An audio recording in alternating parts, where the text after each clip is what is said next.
So, after my last video, I need to do something a little bit lighter.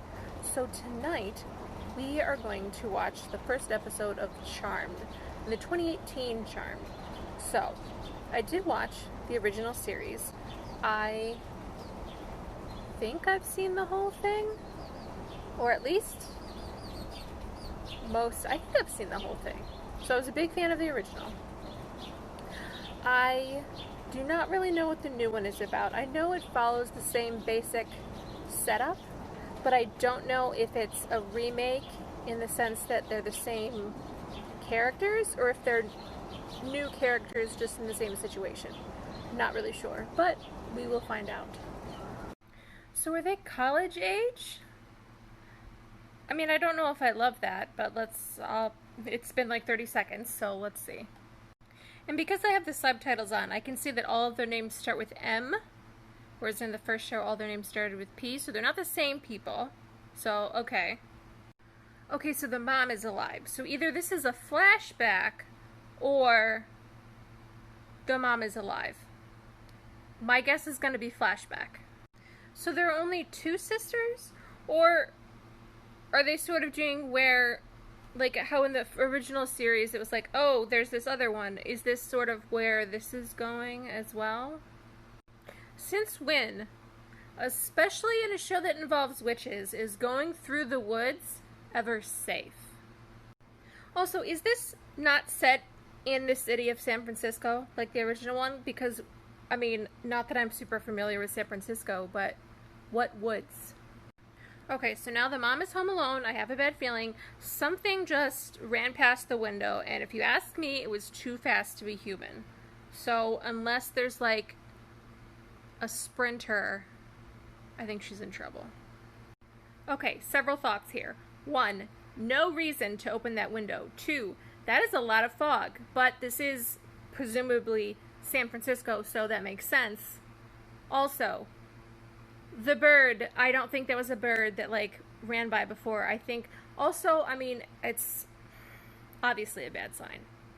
And before we move on to presumably a horrible death, so I've been wondering, like, okay, so the girls don't seem to have magic at this point. I mean, the whole setup of is that they discover it. But so then the question is like, how much does the mom, she must not practice at all.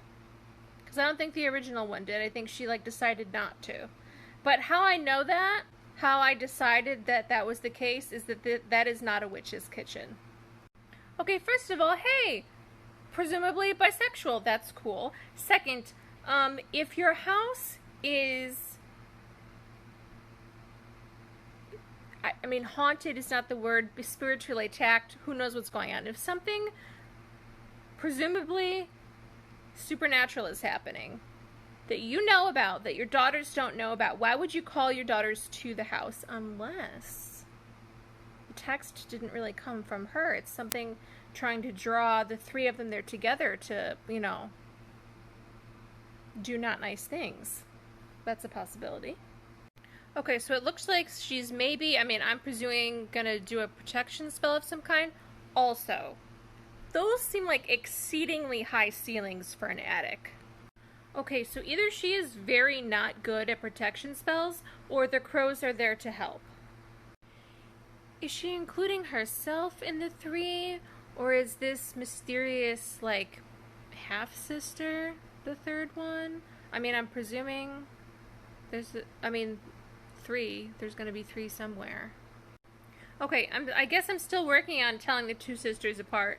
So I think the one who I said was probably bisexual earlier, I mean, might be bisexual or might be lesbian, because I thought that was maybe the same girl who was talking to the boy earlier. But I like this other sister. I like her. Let's talk about rape culture. Also, if the sister who just showed up at the party got the text basically like saying come home right away, obviously did not go home right away. She went to go get her sister first, presuming that the sister did not also go home right away.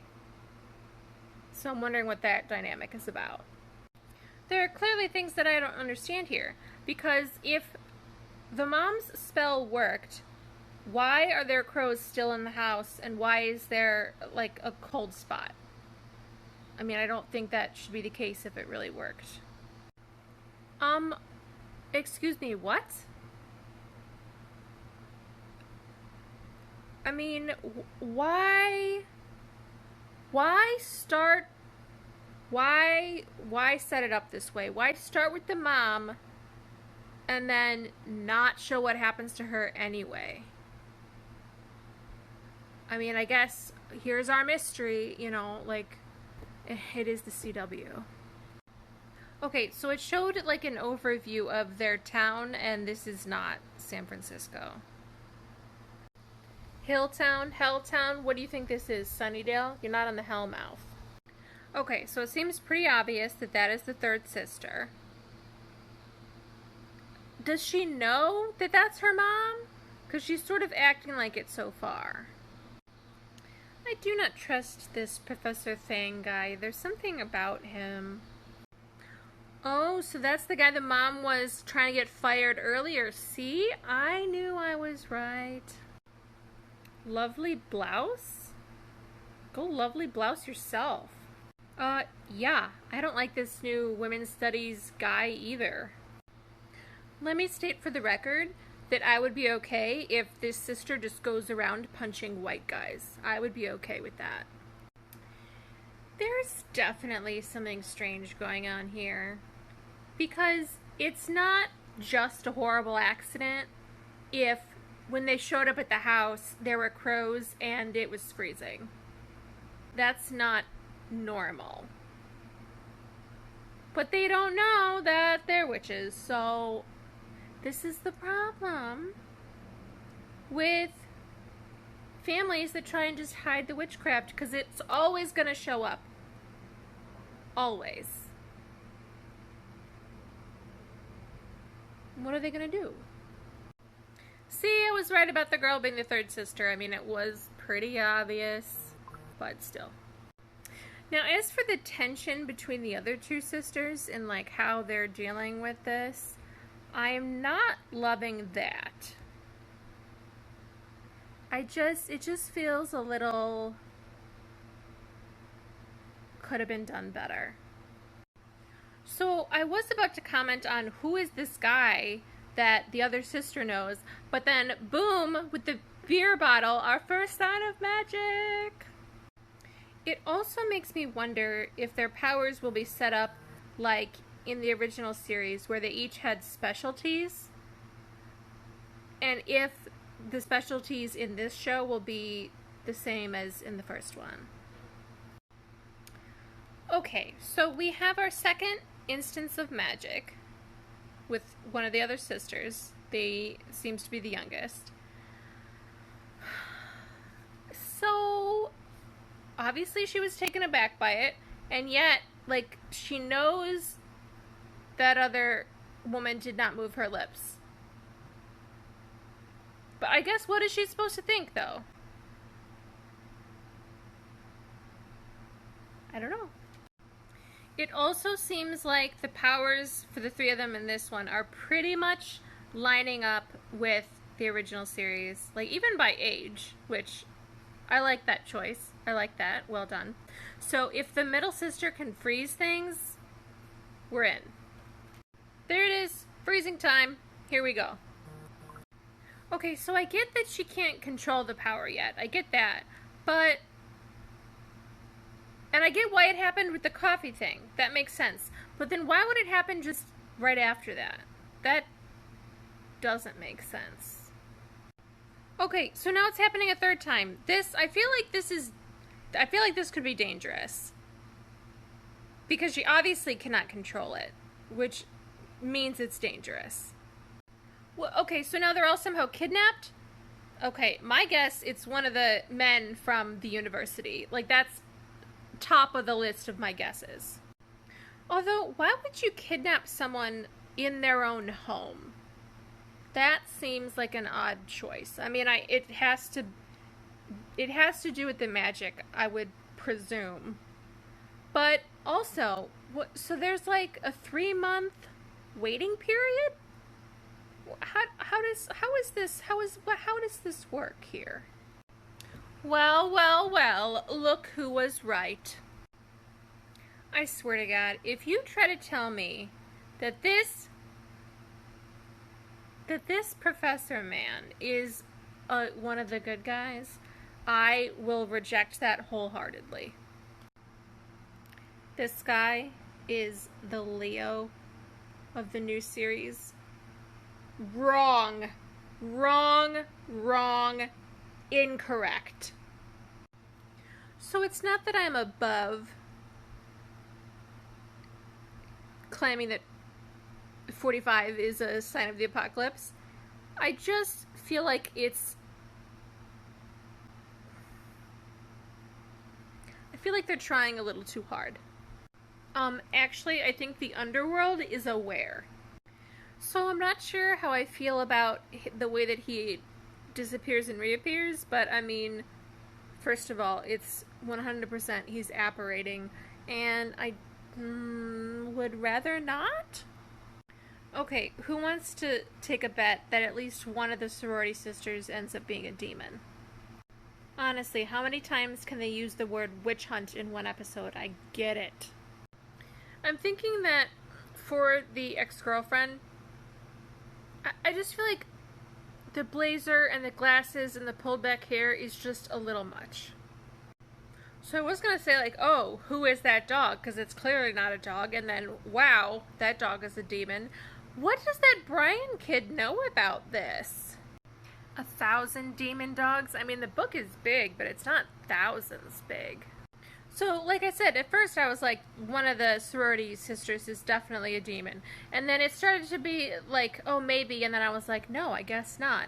And then there was that, like, the kidnapping for Rush, for initiation, whatever this is. And I was like, that was a little quick. Maybe? Maybe not. I don't know. So, their sorority banner says to heaven and hell. And there's angel wings, but completely red lighting. Who are these women? What is happening? Okay, so come upstairs. I have something special for you. Let's go over our options. 1, she's a demon. She's got a very big knife. 2, she is into you. She wants to be into you. Or 3, it's like a gift of some kind. I don't know. You know what? I'm going to go a combo of 1 and 2. Okay, so the other 2 sisters are looking for Maggie. And I believe we're forgetting that Brian, who has been focused on the woods this entire time, also knew where she was going.